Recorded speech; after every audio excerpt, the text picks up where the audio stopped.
We're silly.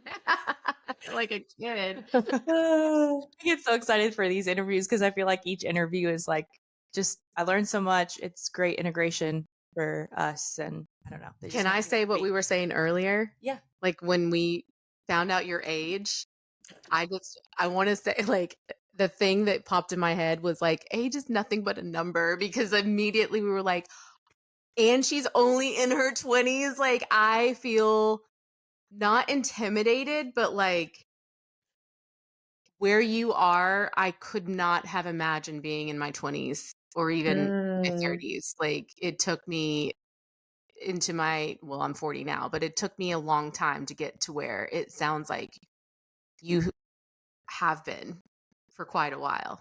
So it's very commendable. And I'm like, oh my God, we're not in the presence of a 20 something year old. We're like in the presence of like wisdom. We're in the presence. We're in the presence of a medicine woman, so we need to be on Literally. our best behavior. No, I'm just I know.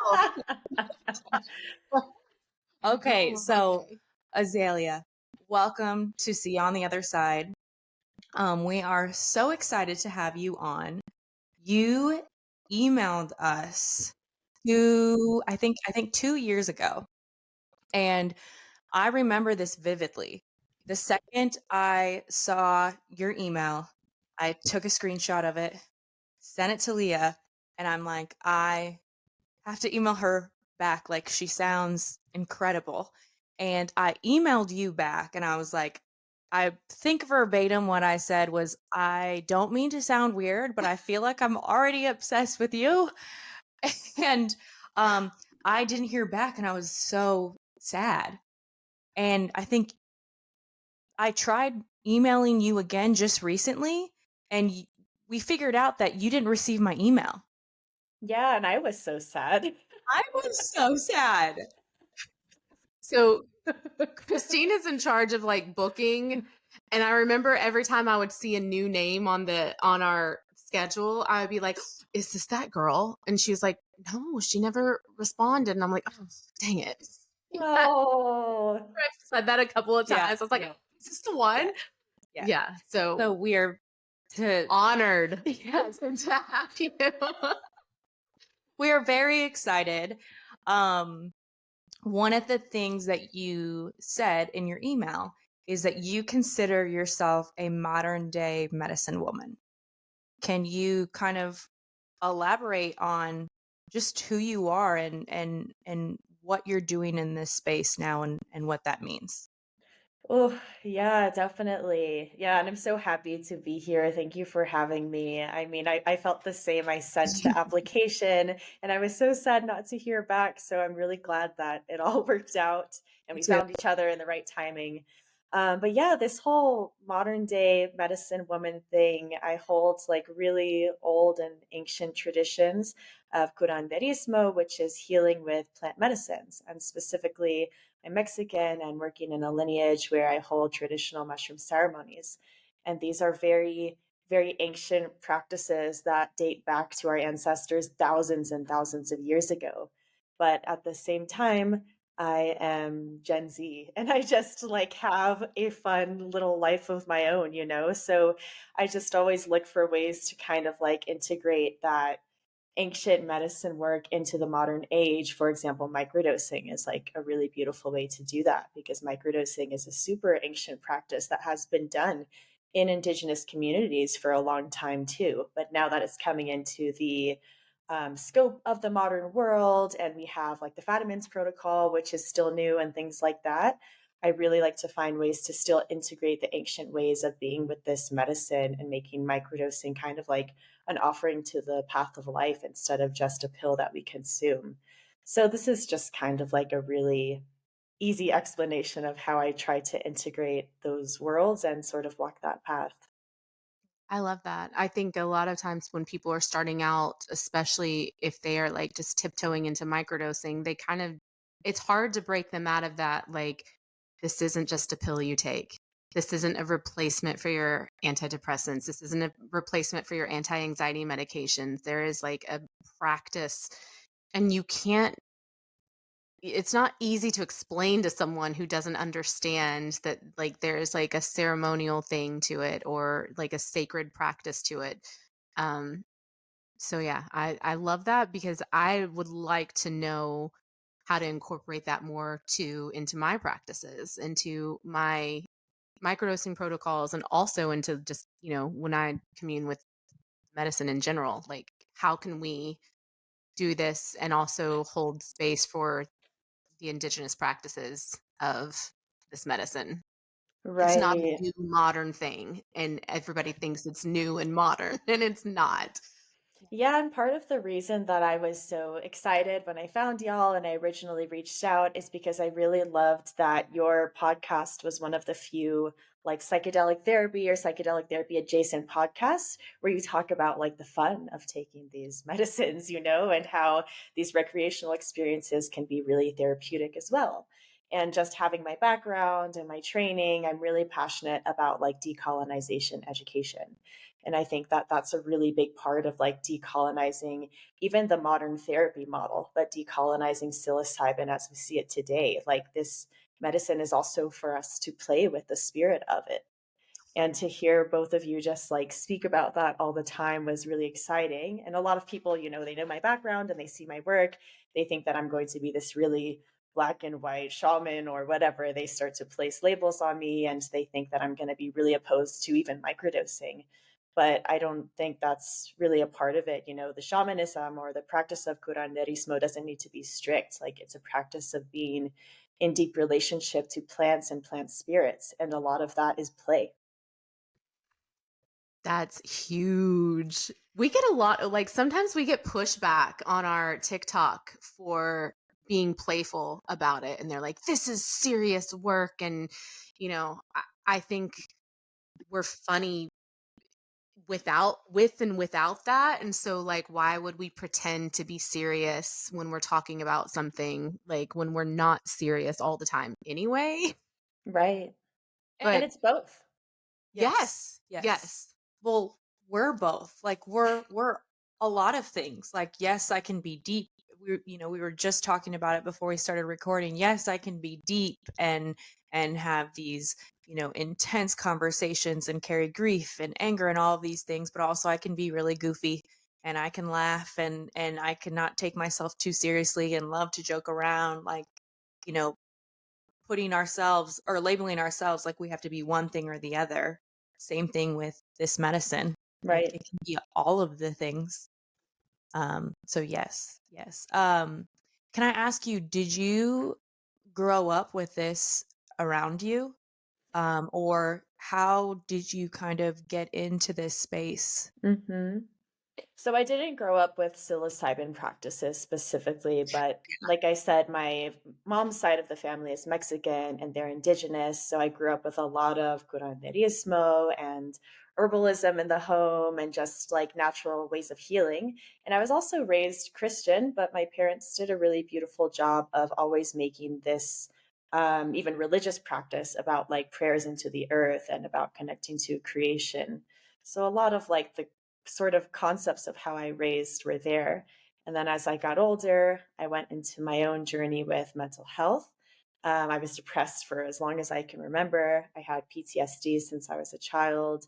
I was anorexic for many years. I used to be a professional dancer, actually. So there's just a lot of things coming into the color of my life that were adding to this, in addition to just general childhood trauma and that sort of stuff. And I had been doing lots of meditation, yoga, mindfulness. I was in regular therapy for many, many years. And it was all really supportive and helpful. But things just got to a point where I felt like I needed to take antidepressants or something. I needed some support. But being raised in this more traditional way, really connected to the earth, I was always encouraged to just not take medications and try to find my own healing naturally.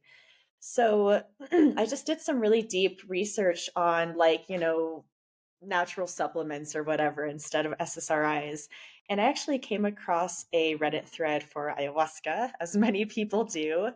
And I had never taken a psychedelic. But I was like, yeah, for sure. I mean, I knew we used to have peyote in the home. That was another part of like my family. But as a kid, I never thought about it. It was just like the cactus on the table. Exactly. So So like, nobody took it as like nobody took the peyote. It was just kind of in your home as a plant, I guess. as a Sorry. plant, but as medicine as well. Like if somebody was sick, they would take a little bit, or often like working with the spirit. Like if somebody, I don't know, if one of my cousins fell off their scooter, then my grandpa would like rub the peyote oil on him, like that kind of stuff. Oh, I love that. I had no idea. I didn't know that. Okay, that's really cool. Yeah, yeah. I mean, it has so many medicinal uses. Yeah, but Okay. I found this sort of like Reddit thread about ayahuasca.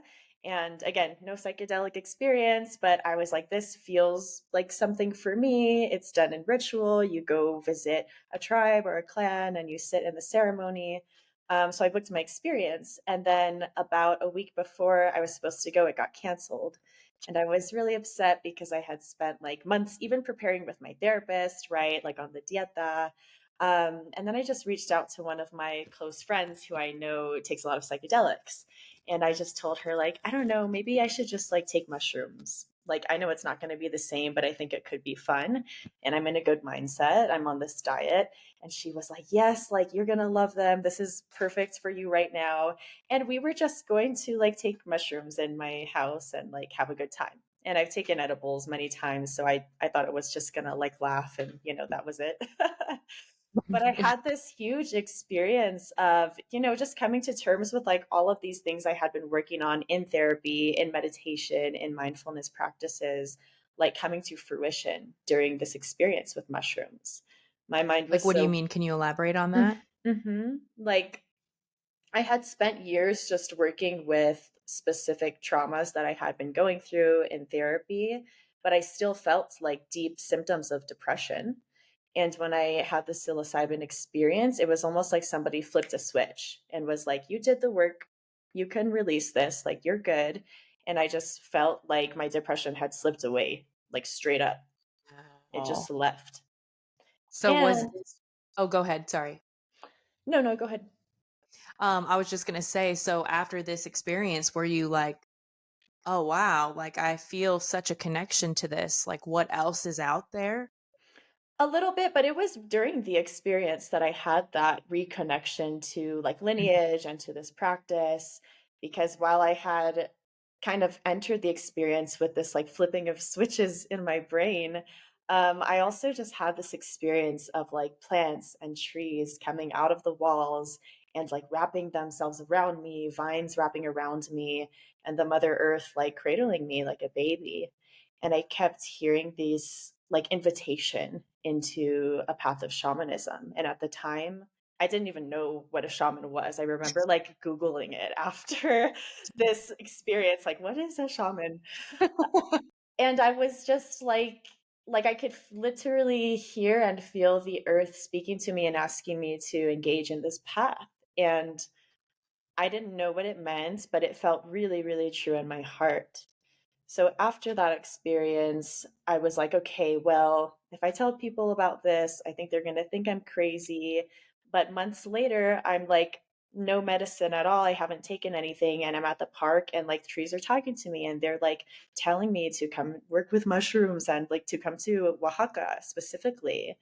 And it was just like such a surreal experience, but I knew that I had experienced such deep healing. And the healing was like so long term. I didn't feel depressed for so long after that. So I dove really deep into the research side to see, like, okay, what really happened? Like, what was happening in my brain? I was studying psychology at the time too. So, really thinking about, like, if parts work, internal family systems, like what parts were activated, what's going on with my parts right now, the different parts of my psyche.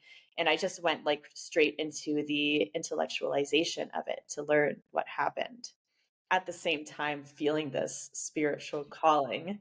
Wow. So finally, 6 months later, I go to drink ayahuasca in Peru with the Shipibo shamans. And all of my ayahuasca experiences were like very much asking me to work with mushrooms. It was just like mushroom experience. I felt the mushroom spirit in the room. And I spoke to one of the teachers at the center that I went to, and he told me that my Mexican ancestors were coming into the ceremony and asking me to like reopen our lineage with mushrooms. So then he and some of the other teachers in the center connected me with teachers in Oaxaca who still hold these ancient mushroom traditions. And then I went into a path of going into these communities, being a part of the community, being initiated, learning the traditional ways, and also a path of like relearning what was inside of me, or even the things that I was around as a little girl that I had to reconnect to. Wow. How long ago was this when all of this happened? This was, let's see, yeah, this was about 4 years ago. Wow. I mean, Wow. did you That's ever in a million incredible. years think you would like a Reddit thread would take you down this great like you're like, wait a minute.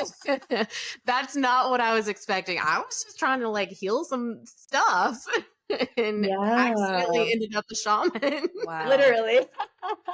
Wow. And so you apprentice under, and correct me if I say it wrong, Mazatec shamans, Mhm. um, under Maria Sabina's lineage, you Right, said. so this is the town that Maria Sabina comes from, and I'm not specifically under her family, but the same lineage, yeah. Can you share with our listeners who Maria Sabina is, please? Please. Yes, of course. So Maria Sabina was this indigenous Mexican woman, Mazatec. She lived in the mountains of Oaxaca.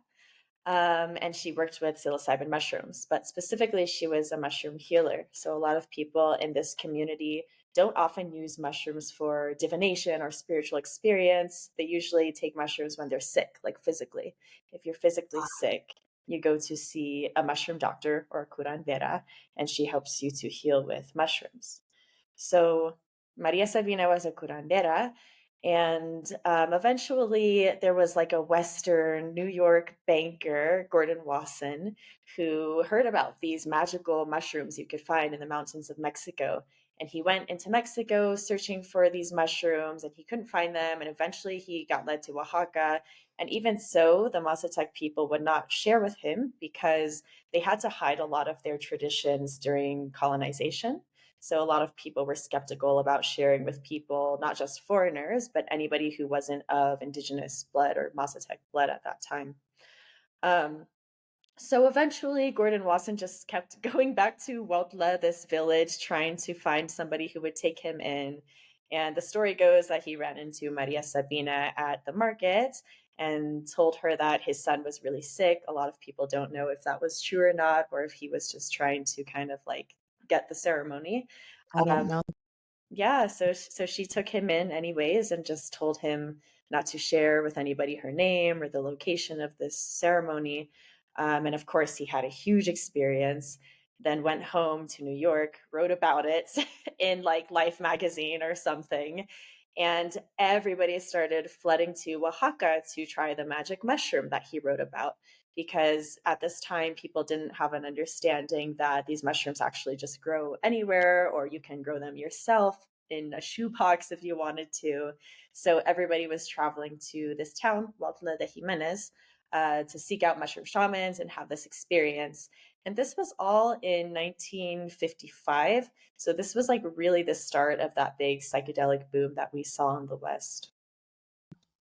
Yeah. And we just did an episode on that, but like the LSD psychedelic like boom. And it's all Mm-hmm. intertwined. Like it Yep. all kind of happened around the same time. So it's interesting that you were talking about like the being playful and serious side because we literally had a conversation about that too. How when LSD was a thing, like there was the you know West who was trying to be playful and just have fun with it, and then the East was like, no, this is a sacred practice and you have to be serious and this is a spiritual experience and it's not fun, and it's like somewhere along the middle. Somewhere in Mm-hmm. the middle, people were like, this can be both. So Right. And yeah. you see issues with each side, right? Like there's harm to Mhm. being too serious and there's harm to being too playful. Yeah. Yeah. There, even I have friends who only do it recreationally. And I'm like, oh, You would get there's so so much much you could work through if you did this with the intention of healing, but then also it's like, yeah, but it is really fun too sometimes, and it can be both, and I love that. Mhm, mhm. Yeah. Where my sorry. So, how can um how can indigenous spirituality and philosophy also be great for harm reduction for people? Mm, that's such a good question. Yeah.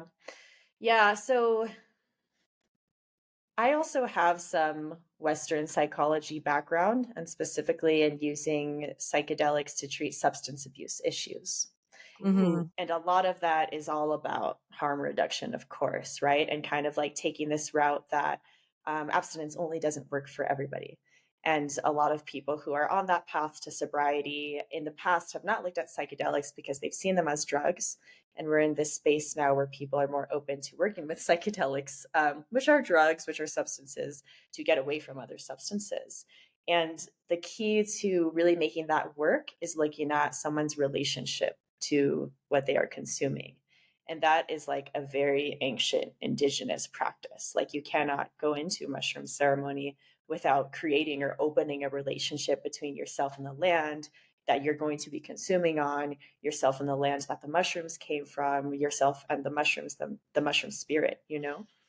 And a lot of this work in the harm reduction, specifically for addiction, is like helping somebody understand what their relationship to these different substances is like, right? The abusive relationship, of course, is easy to identify how they're abusing a substance.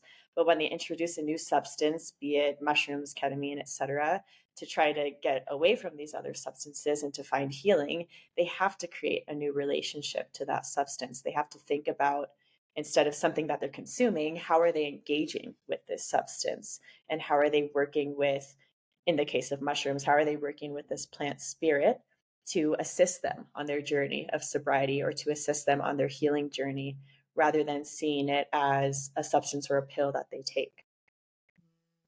Do you find it's hard to for some people to understand like this language of like energies and the spiritual practice of things? Like I don't know, I'm saying that because I feel like when my husband first started on this journey and he was an addict, like if I were to say like it's the energy you put into it or like the spiritual, he'd be like, get the fuck out of here.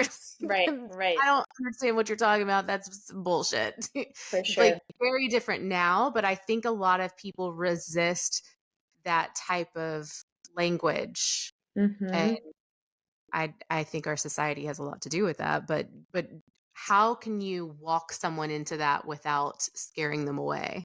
Right, right. Yeah, and that's a lot of part of the work that I do. And like going back to this modern medicine woman, it's like I know the language that I use to relate to these things, but I change these words depending on who I talk to. So, right now I use the word plant spirit because I'm talking to y'all. I feel comfortable here saying that. But typically, whenever I open up a conversation with somebody, I offer them like vocabulary and ask them what they would like to use. So instead of like plant spirit, we can use plant energy, plant vibration, plant ally, like ways for them to really start to personalize the plant instead of seeing it as a drug or a substance again. But yeah, it really doesn't matter what words somebody is using. It matters how they connect. Ooh, Very good. the language they speak is Yeah, what matters the yeah. most. No, and to elaborate on Leah, like I feel like I will say things to people and they're like, I'm not understanding what any of that means because of just how we have grown up, how we're conditioned. Again, the thought of like, I'm taking this pill and it's treating this symptom, like thinking of things on a much, much deeper and more profound level. Right. And that's, it depends. Yeah, it depends on the audience. And sometimes I don't know my audience yet. I'm not a shaman. Yeah, but it's all about just like asking people and like, right, it's a conversation. I don't go up to people and just say like you need to be talking Right. to the plant spirit. Like we see where they are. We meet each other where we're at. And there's also like or at least, most people that find me are interested in that more traditional aspect. Mm. So there's usually a base of the holistic understanding of holistic medicines that are not even psychedelic, right? Like just the concept of I know that meditation is supportive to me. Maybe I don't know why. I know that yoga really helps my body relax. I know that a tea over 2 months healing like the root of something is going to be a lot better than a medication over 2 weeks. Like that. There's kind of a base of understanding there, but it's definitely like teaching moments and learning moments. Yes, yes, definitely, definitely. Now, you oh, I heard that one. I feel like you wear a lot of different hats, and you also work with the Microdosing Institute. Hmm. What do you do for them? Oh, I just help them sort of integrate like the indigenous practices or the Mazatec history specifically into their microdosing cohorts. So they do these like 6 week cohorts where people come on and learn how to microdose. And of course, they're really based in like research and science. So people get to learn all of that. And then I get to teach people the indigenous history as well as offer them pathways into really integrating that into their microdosing protocol if they choose. That. I love that too. I love that too. You're like booming with I these know. questions. I'm like trying to keep up and I'm like not even. So you just keep doing you. You just keep doing you. Um, and when you emailed us, you also mentioned that you do a lot of psychedelic journalism. Mm. Is this kind of the stuff that you write about? It is, when I first, like I was explaining that time period where I went really deep into the research of psychedelics, I got really into writing. And actually, this came out of my first trip too. After the trip, I was like, I want to write a book about this experience just for my friends. I'm not going to publish it. I just really want to share with all of my friends what I experienced. And I'm just going to write a book about it. And I started writing this book. And at the same time, I was like going through the research side. So then I had a lot of friends who just knew that I was like really into mushrooms or whatever and would start asking me. I'm sure you went through this too, like saying, "Oh, how do you Mhm. microdose?" or "Where can I find this kind of stuff?" So then I started like adding on to the book a section about like if you want to microdose, like here's a protocol you can follow, da da da. And it just had like the history of microdosing, the science, etc. And then I would just send it around like to my friends as a PDF. And my friends were like, Azalea, this is good. You should publish this. Really good writer.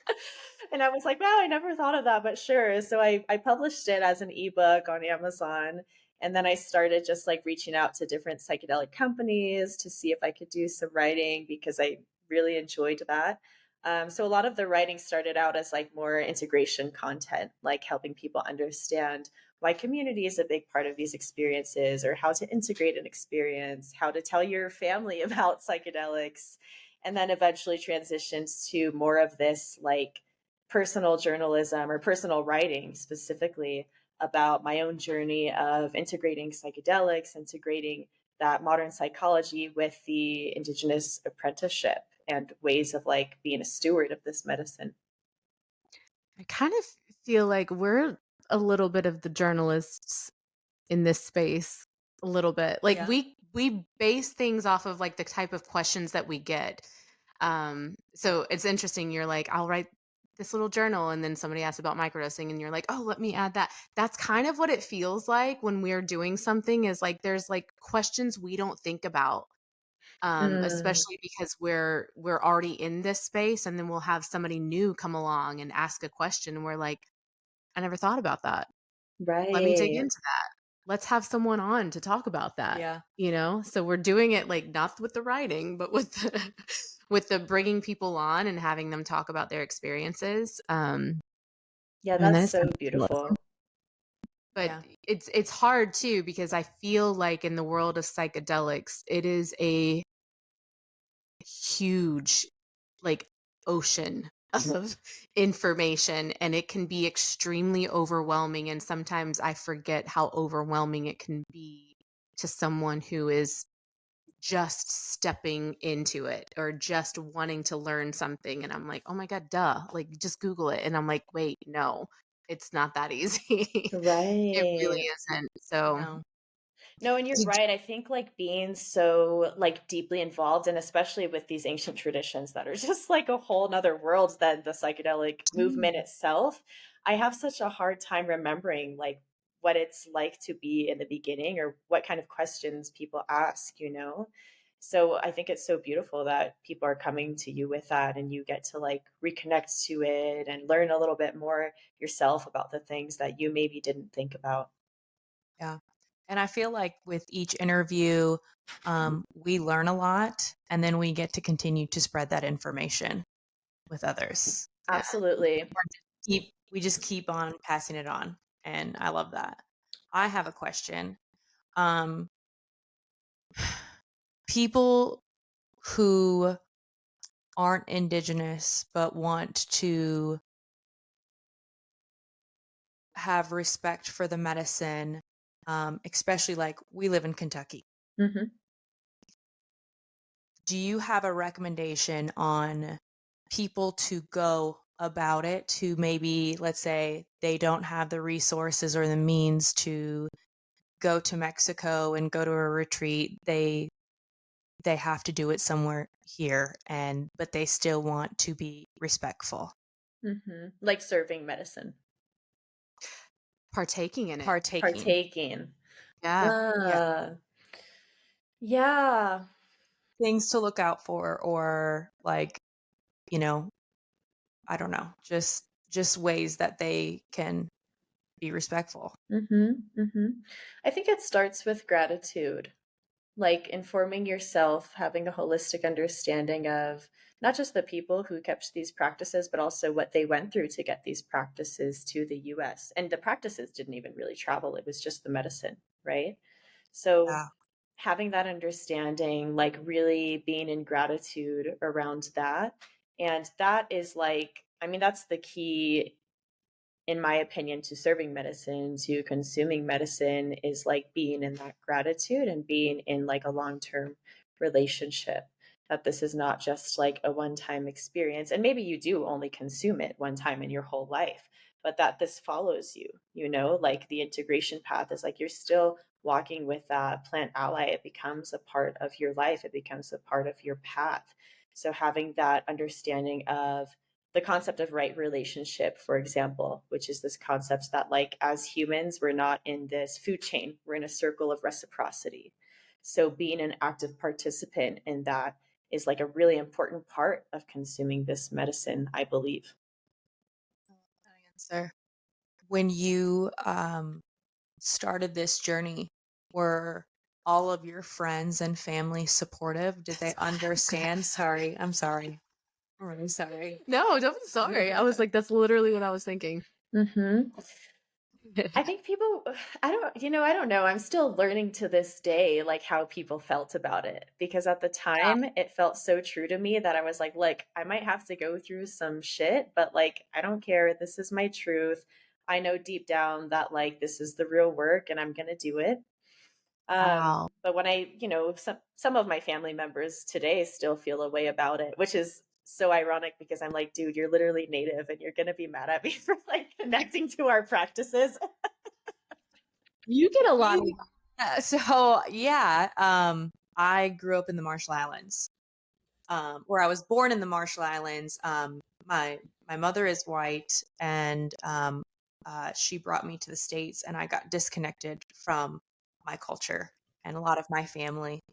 Um, but when I have used psilocybin, I feel so connected to my lineage and I feel so connected to my heritage. And that has seemed to be the focal point of a few of my journeys now.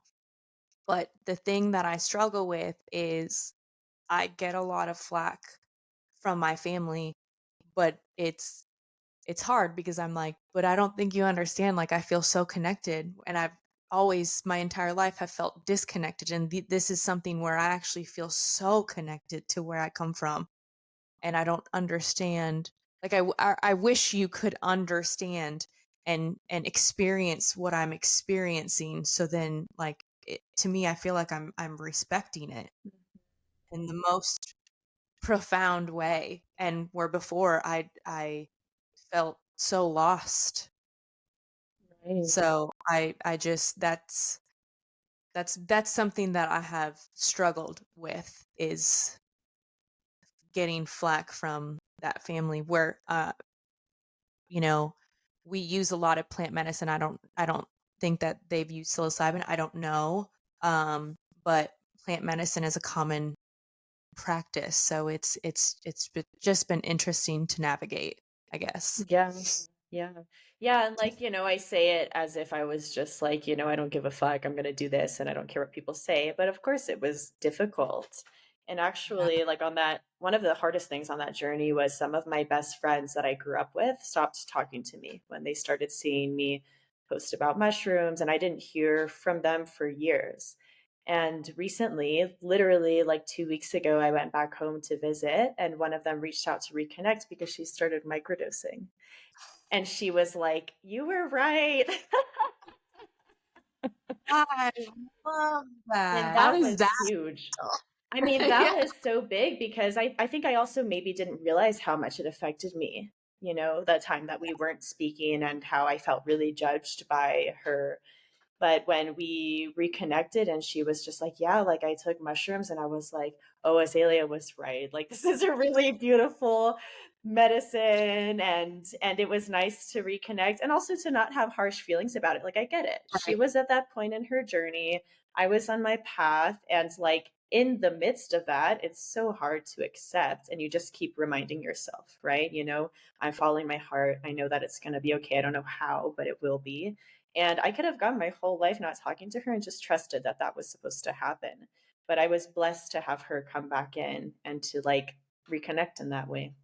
Yeah. I love that you just shared that because that is probably one of the things people are constantly bringing to us is like, how do you deal with the loss of friendships? And it's something we've never done a full episode on it because some of those friendship losses are still very, very, very deep and personal. Right. And like, we don't want to like talk about them in public like that, but they still hurt a lot.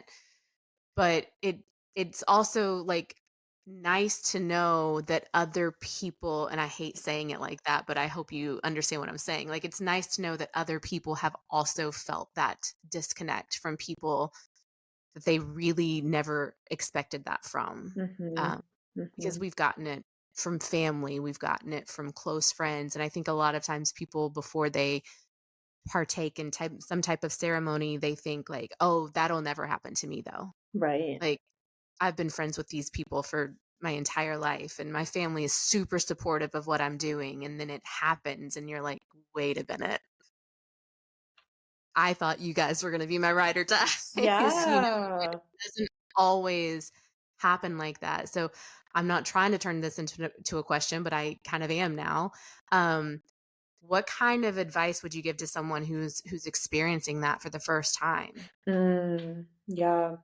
Honestly, the first thing that comes to mind is like hang in there because you know that what you're doing is right. And it's like, yes, we're talking about psychedelics here, but it's almost like with any boundary you set, right? You have to trust that, like, you know what you need, you know what's good for you, and not everybody is going to understand that. And on your path, on your journey to self realization or self love, you have to be okay with not everybody understanding that. You have to be okay with like losing people maybe who don't understand that.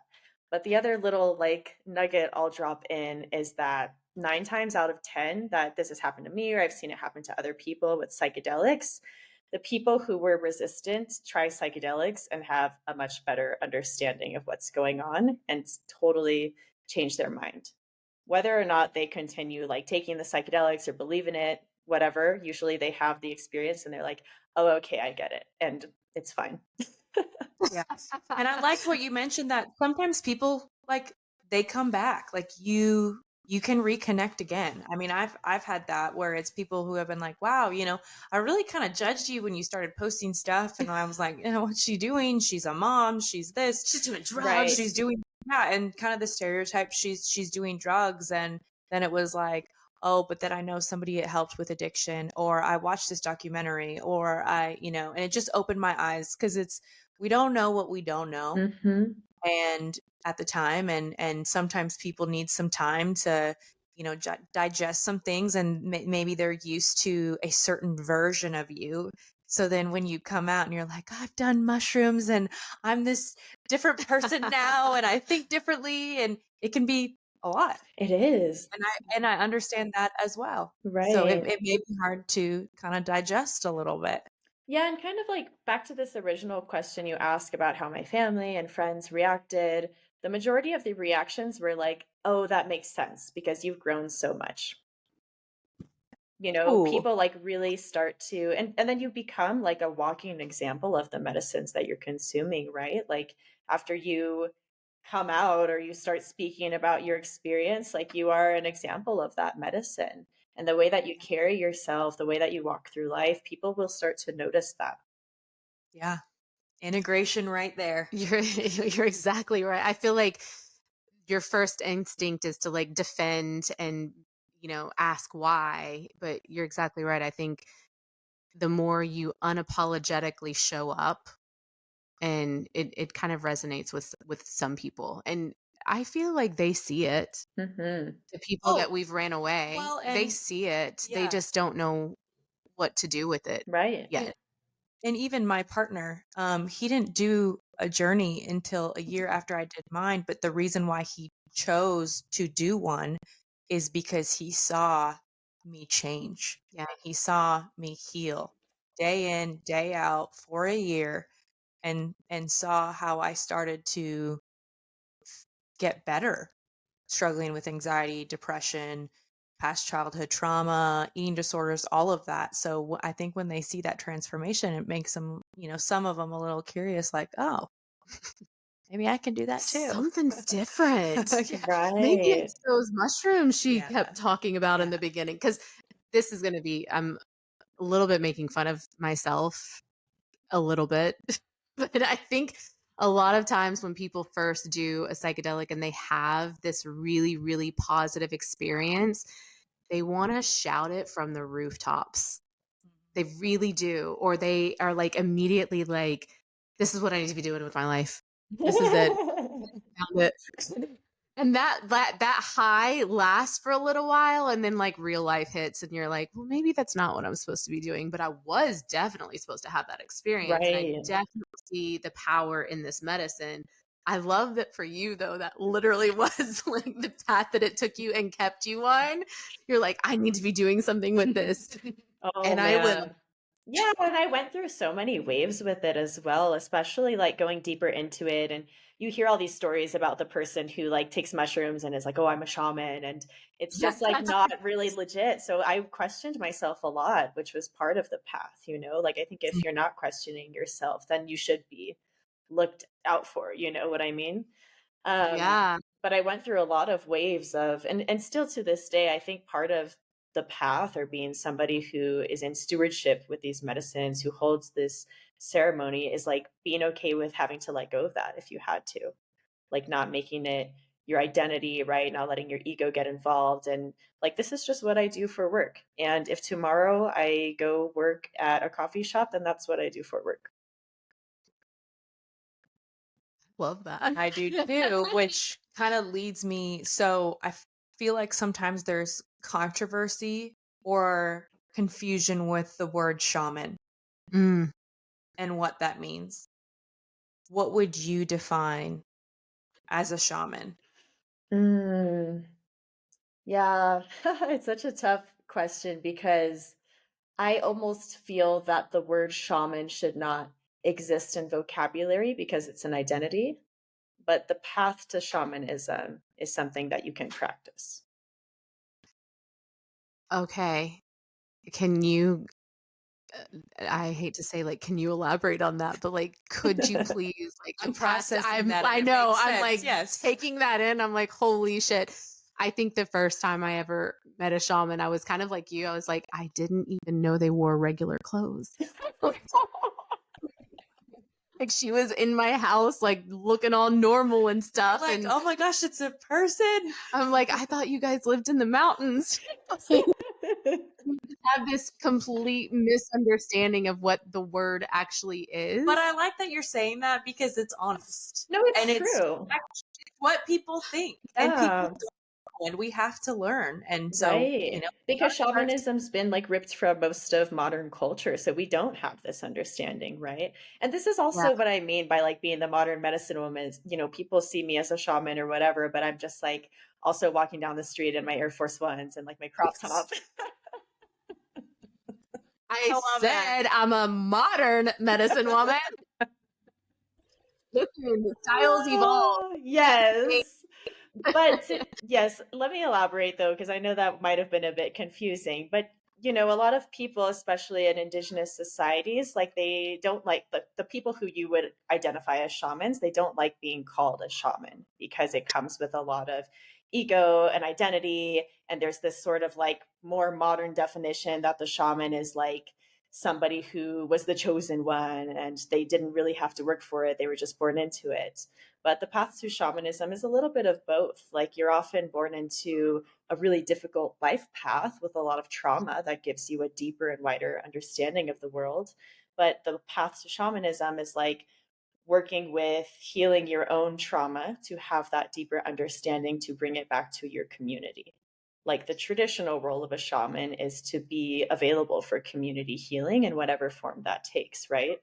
So if we're going to talk about like modern shamanism, right, and what that works with, or specifically, I use the term curanderismo because it's specifically like learning shamanism with plant medicines. And that's a whole another world of shamanism is like walking that path, healing your trauma, learning how to help others heal, how to help others walk the path. But then you're also learning how to create really deep relationships with different plant spirits that assist you on that journey. So, could we one day be modern day?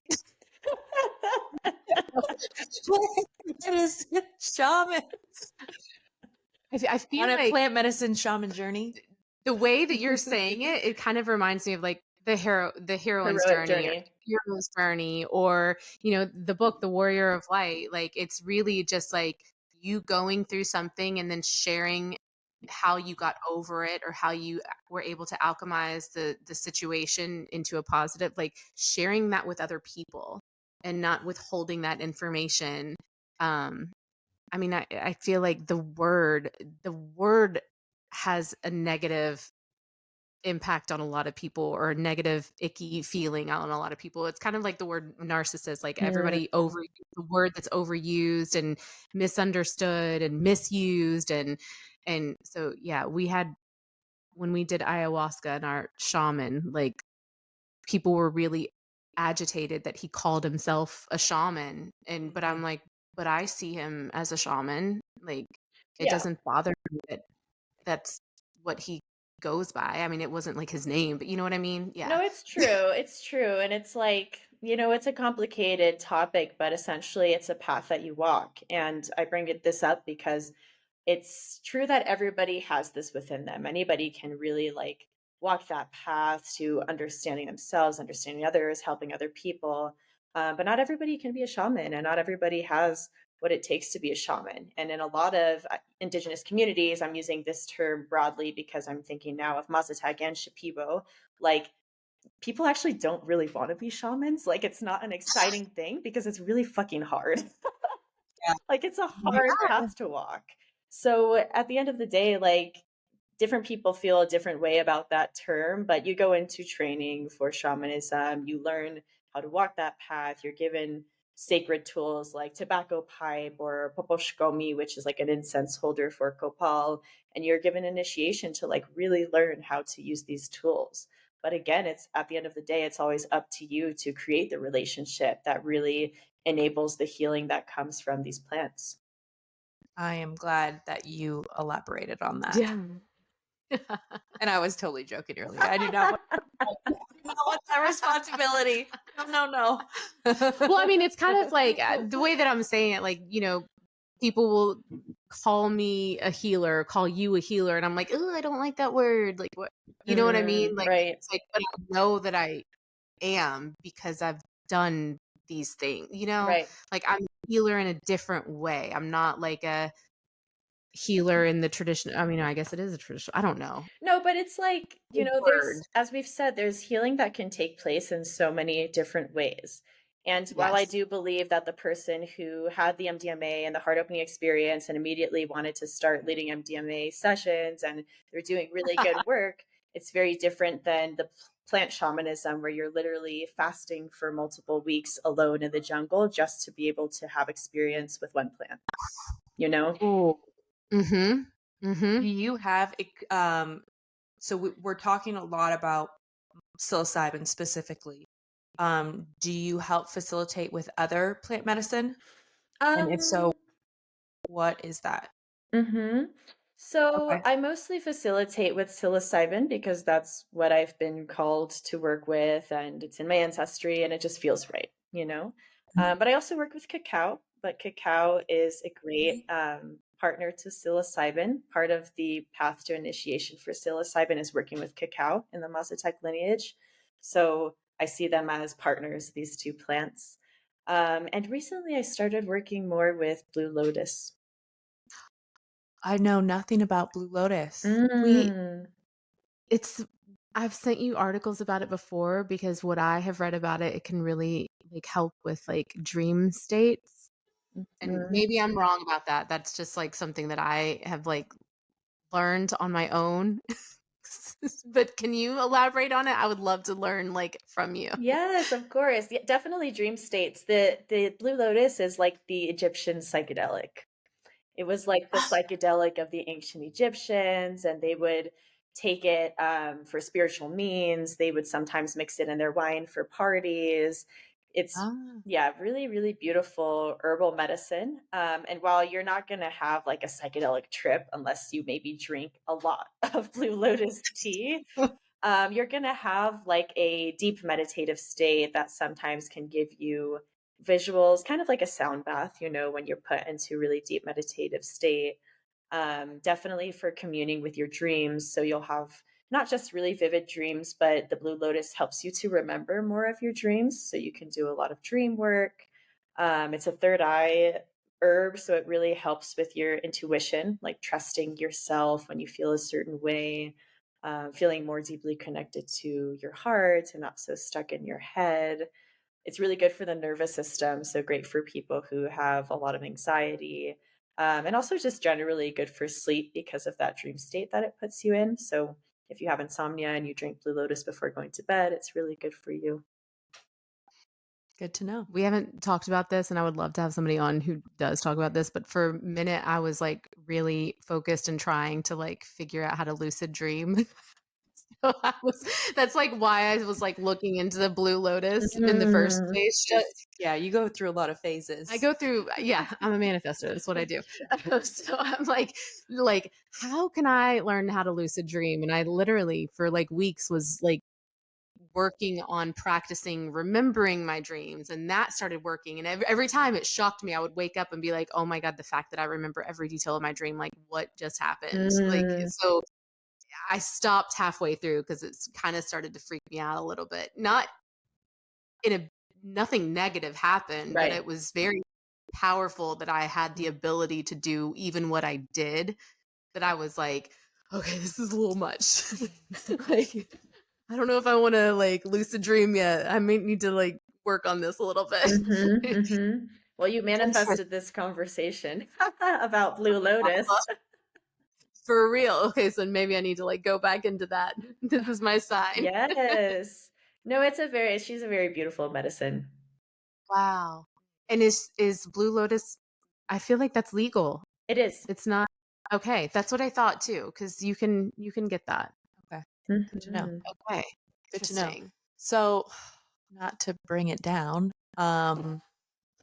uh, I on both my mom and dad's side have there's a lot of addiction and substance abuse, and um, again, bringing up plant medicine, bringing up psilocybin, bringing it up that these medicines can treat addiction has been something where I've been met with like using a drug to treat alcohol addiction. That doesn't make any sense. Like, how can you take a drug to then treat an addiction to a different substance? Um, A lot of and resistance. that's hard to explain. Yeah, yeah, yeah, yeah.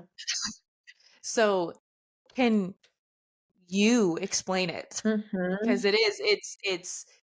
it's hard to explain to someone who has never used the medicine to understand why that would be. And also, I am somebody who used to be bulimic, and I feel like, at the core of it is trauma, but it's like, then this person uses alcohol to cope. Right. I use bulimia, you use anorexia, everyone has their different coping strategies. It's Hmm. not necessarily the substance. Um, but yeah, can you elaborate on that? For sure, for sure.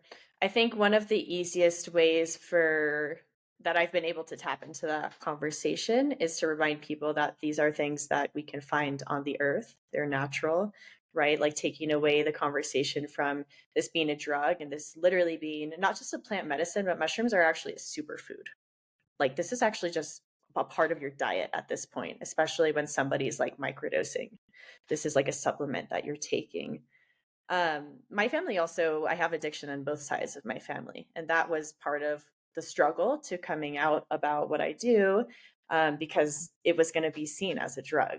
But I was able to have that conversation with my parents that, like, no, actually, this is a gift from the earth. And thankfully, my parents had that holistic understanding. So they were able to go, like, oh, that's true. Like, why do we see that as a drug? Because we can literally just like pick this from the mountains or, the same as like lavender or whatever. So helping people to remember that I think is really, really helpful.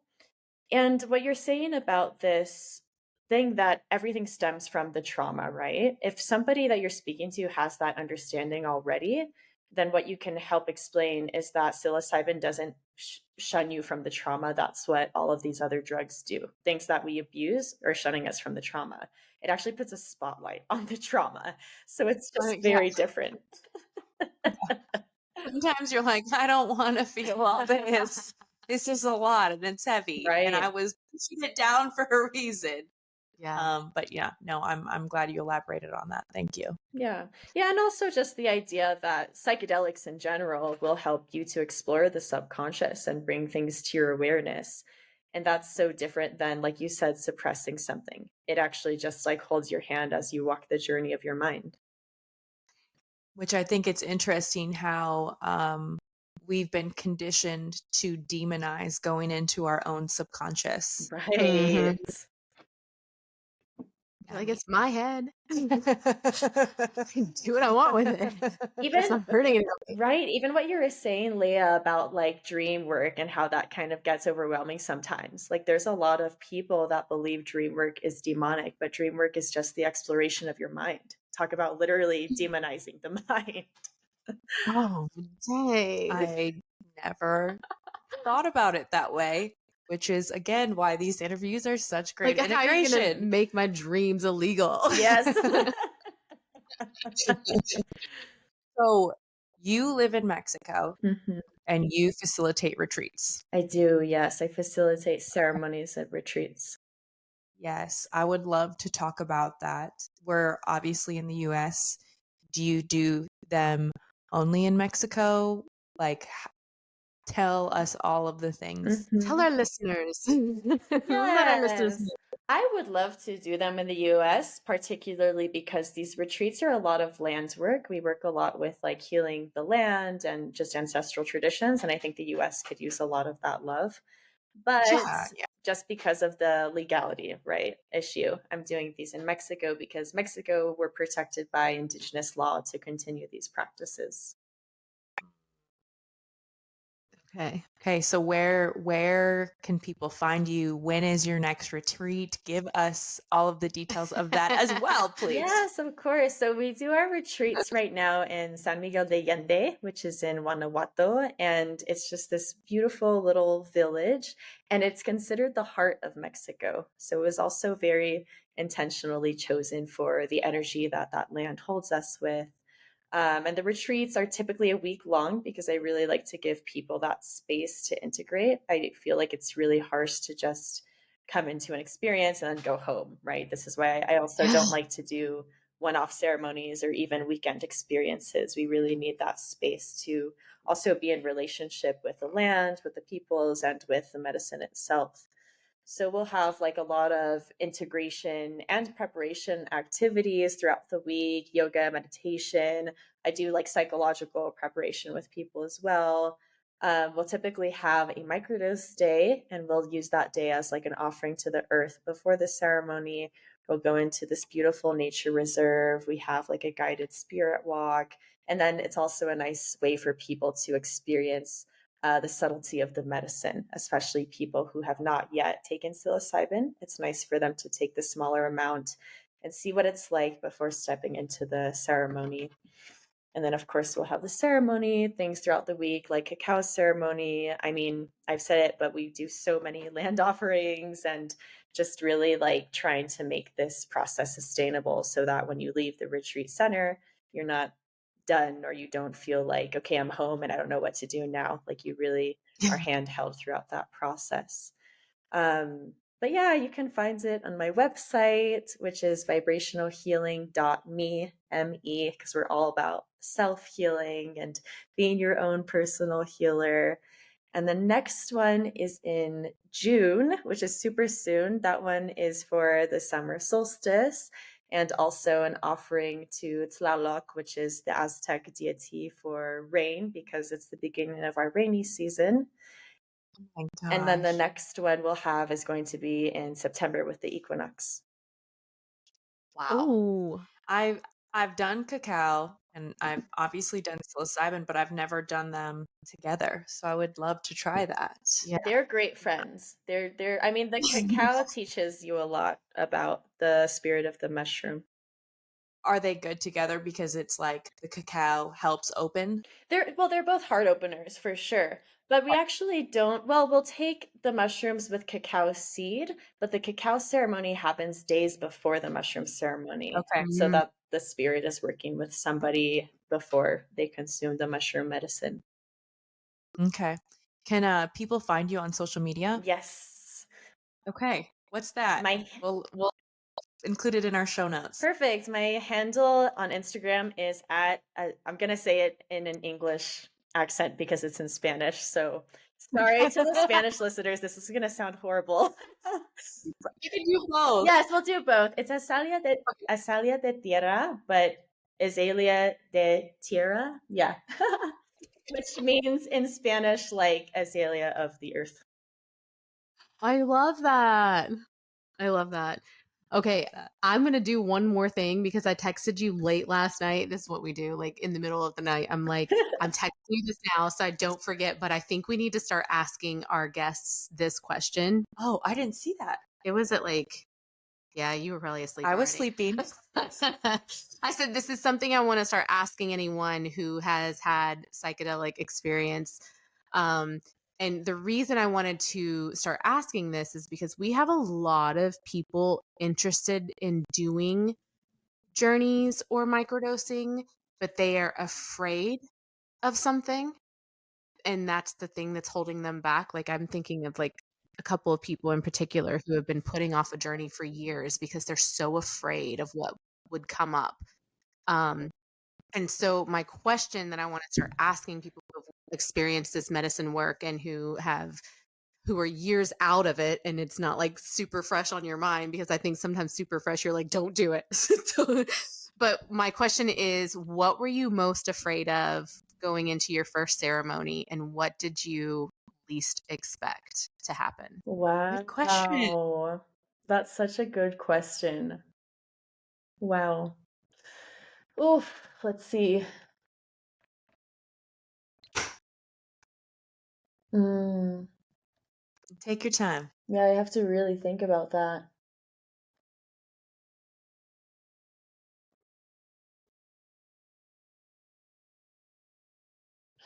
To be honest, with my first mushroom experience, I wasn't really afraid. I felt really safe. I did a little bit of research, like I was in a good mindset. My friend had done mushrooms many times, so I felt really safe, like comforted by that, knowing I was going to do this with her. But there was more of this, like, the fear of the unknown, right? Like, I couldn't Ah, say that I was afraid I was gonna see dragons, or I was afraid that, like, I was gonna lose my mind. It was more just like I'm stepping into, like, truly unknown territory, and that comes with maybe, like, the energy of a little bit of fear in terms of, like, I don't know what I'm stepping into. But I remember this quote, you're making me think of this quote. It says, "Courage is not the absence of fear, rather that something else is more important than the fear itself." that was perfect. That was, yes. Because the I fear love. is there and it's natural, but you have to make the decision, like, how much you want that fear to stop you. You're exactly right. I think we were terrified with our first journeys, and we did it anyway. And Mhm. I would be lying if I said there wasn't a little bit of fear every time after that.